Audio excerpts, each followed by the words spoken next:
ay rated SPG. Striktong patnubay at gabay ng magulang ang kailangan. Maaaring may masiselang tema, lengguwahe, karahasan, sexual, horror o droga na hindi angkop sa mga bata. Ikaw ang aking tala sa gabing madilim. Ikaw ang bawat sana sa lahat ng hiling. Sagot sa akin. Lumabas na nga ang resulta ng CCTV footage kung saan ay nakita itong kotse na minamaniho nga di umano dito ni Moira bago mawala itong si Don Pepe.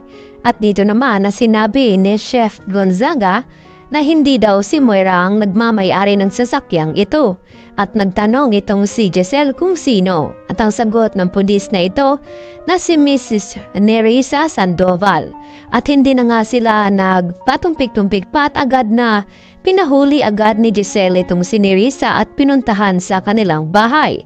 At nagulat naman itong si Nerissa nang biglang dumating ang mga pulis at dinampot siya.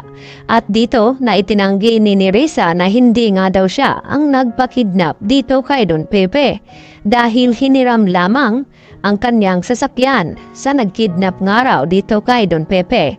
At dahil sa sinabi ni Nerissa, ay tinanong ito ni Giselle na kilala niya Nerissa ang di umano na sinasabi niyang humidnap sa kanilang papa ni Obeng. At habang nililitis pa itong si Nerissa ay pangsamantala namang nakulong ito. Hanggang sa dumating itong sina RJ at tinanong itong si Nerissa na umamin na kung ayaw niyang mabulok dito sa bilangguan. At dito nga na sinabi ni Nerissa sa kanila na nakahanda nga daw siyang tumistigo laban dito sa taong nagpakidnap kay Don Pepe. At ang tinutukoy ni Nerissa ay walang iba kundi itong si Moira. At hindi lang iyon dahil alam ni Nerissa kung saan nagtatago itong si Dax na tauhan nga dito ni Moira na binayaran niya at kasabwat ni Balahadya. At dahil dito, baka mapapanagot na nga ni RJ at Giselle at mapapatunayan na nila na may kinalaman talaga ito si Moira sa nangyaring aksidente dito kay Don Pepe. Samantala, inalok naman na yun ni Moira itong si Eric na makipag-sabuatan sa kanya at magtulungan daw sila di umano na pabagsakin ang Apex at itong si Giselle. At hindi naman siya pinapansin ni Eric dahil mas marami daw siyang alam tungkol sa pagkatao ni Moira.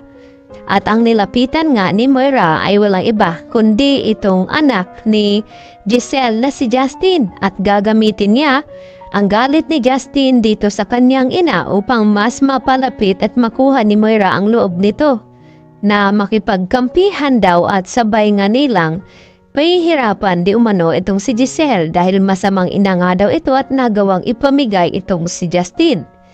At pinag-iisipan naman ng mabuti dito ni Justin ang alok na tulong dito ni Moira upang mas mapadali daw nilang gantihan itong si Giselle.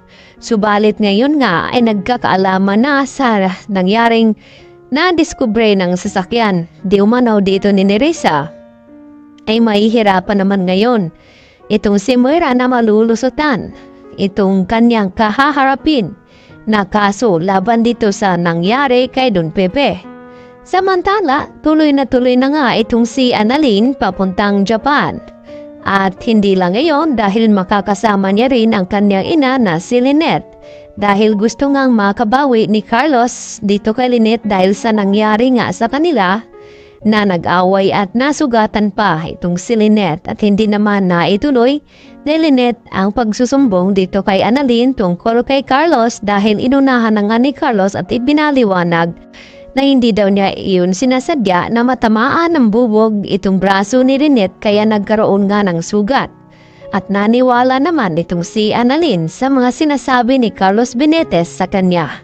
Kaya nakiusap itong si Carlos kay Lynette na sana wag na raw magsusumbong itong si Lynette kay Annalyn nang sa ganon na ay magiging okay daw sila ni Annalyn. Kaya yan naman ang ating pakatutukan at aabangan bukas kung maisisiwalat na nga ba ni Nerissa. Marami pong salamat.